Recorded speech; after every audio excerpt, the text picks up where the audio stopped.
I would like to acknowledge the Jagera, Yugara, and Ugarabo people of Ipswich and Springfield who are the traditional custodians of this land I live on.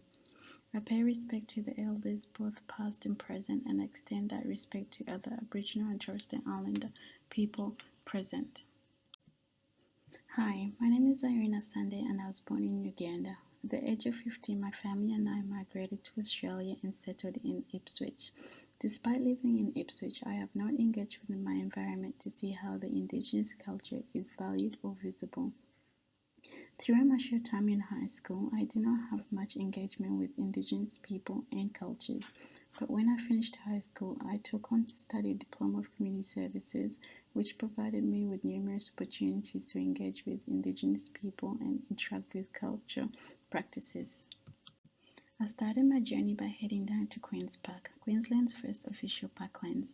As I made my way through the park, the only thing that I saw that resembles the Indigenous was this image.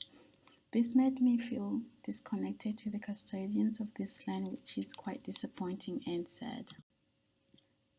Next, I moved on to Denmark Hill Conservation Reserve, which is also in Ipswich. As I walked through the park, I noticed that the area has lots of Indigenous history.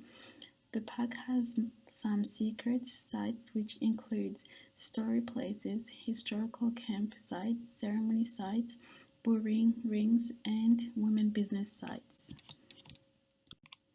As I continued my journey, I went to the White Rock Spring Mountain Conservation State, which is of high culture, which is important to the Indigenous Yugarabo people in Ipswich. The White Rock is a large sandstone rock formation referred to as Nungam, meaning dog, was an important area for women business. It is now used for nature-based recreation. I sometimes go hiking with my friends at the White Rock Mountain. As I continue my journey searching around my local environment, I noticed that there is information about the culture and history of Ipswich on the City Council website that speaks of the culture of First Australians. I found rock painting, dancing classes, and storytelling workshops based around Indigenous Australian cultures, and a lot of health centres for Indigenous people to access.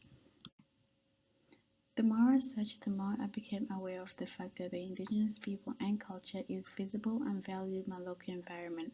By being aware of this, I felt a sense of joy, but at the same time, I felt a sense of sadness when looking around my environment.